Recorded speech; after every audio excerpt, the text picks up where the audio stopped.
নমস্কাৰ, আজি মই বনাম লোকেল মাংস। এয়া আছে লোকেল মাংস। তাৰ লগত দিম আলু আৰু দুটা বিলাহী। মছলাত দিম মই শুকান জলকীয়া, কেঁচা জলকীয়া, নহৰু, আদা, এটা ডাঙৰ তেজপাত আৰু অকণমান পিঁয়াজ। আহক বনাওঁ চিম্পল ষ্টাইলত লোকেল মাংস। আজি আপোনালোকৰ মাজলৈ লৈ আহিছোঁ সহজতে বনাব পৰা এটা লোকেল মাংসৰ ৰেচিপি।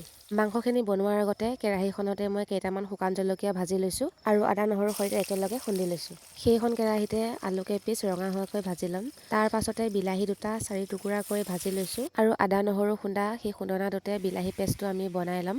আলু আৰু বিলাহী ভজা সেই একেখন কেৰাহীতে অকণমান তেল, অকণমান পাঁচফোৰণ, তেজপাত আৰু পিঁয়াজ দি ভাজি লৈছোঁ ৰঙচুৱা হোৱাকৈ। তাৰ পাছতে লোকেল মাংসখিনি আমি দি দিম আৰু অকণমান ভাজি হোৱাৰ পাছত মাংসখিনি তাতে আমি আলুখিনি দি দিম আৰু অকণমান সময়লৈ ভাজি থাকিম।